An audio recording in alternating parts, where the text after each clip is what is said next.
Hello and welcome to Africanews. The transition to renewable energy will increase the demand for strategic minerals used in the production of wind turbines, electric batteries, in short, everything we need to power our daily lives.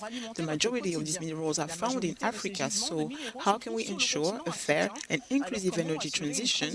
We discuss this with my guest, Dr. Kandeh Yumkella. He is the co-chair of the Global Council for Responsible Transition Minerals.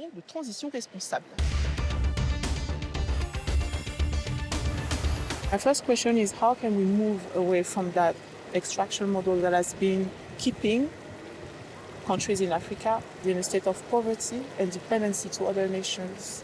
I think good governance is key, and we have to keep focused on the fact that we want to industrialize. If we put industrialization and competitiveness as a major goal, long-term goal, then we will do some things different.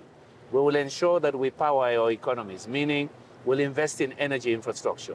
We'll invest in rail infrastructure and good ports so that we can take these minerals out in the most sustainable way and improve the livelihoods in our countries and have capital to invest in other productive sectors.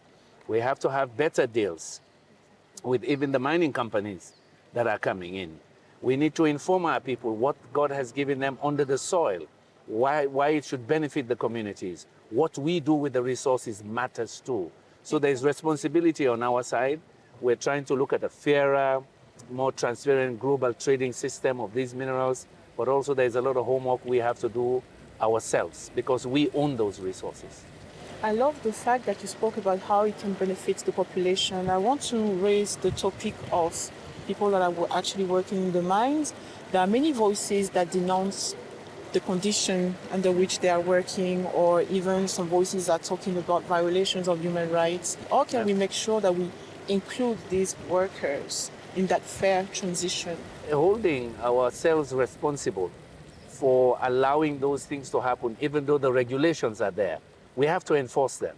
We also have to bring their voices into the discussions about what happens in those mines. So I see a lot of responsibility resting on our governments, ourselves as governments, but also on civil society. We can't complain to anybody. This is the 21st century. We know it's inhuman for people to work under those conditions. We've got to fix it. 50%, if not more, of the population in sub-Saharan Africa doesn't have access to sustainable electricity.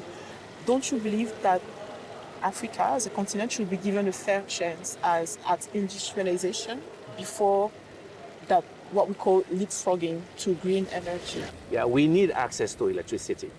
And we need access to both bulk power, meaning electricity through the grid, and also decentralized energy solutions.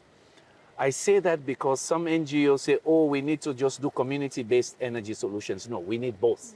You need base load power to industrialize. Yeah, to push that economic growth and light up the big hospitals, the universities, and the cities. At the same time, you need decentralized energy solutions in the communities. Yeah. Now, should we go more green or be fossil-based? That is also not a useful conversation. Why? It depends on the least cost. In my country, God gave us a lot of water, hydropower. God gave us the sun. God gave us biomass. So for me, it's how you mix it. That optimal mix to get affordable, reliable, sustainable power to grow your economy and also help for social inclusion and socioeconomic development. That's the key. Are you optimistic about a future where Africa manages its own resources and is able to create wealth and redistribute to other nations? I am an eternal optimist, and so I am optimistic. I have met a number of young Africans around the world that are innovating, they're CEOs of companies, that are in technical positions. I meet them in these conferences. So that gives me hope, but also locally. I see that, yes, they're hungry for knowledge, but again, the political systems need to change and improve so that we can harness that youthful exuberance and enthusiasm, and we can help them move forward and create a better life for themselves and their children. But they have to demand more from leadership. Thank you. Thank you so much. Thank you. Thank you for having me.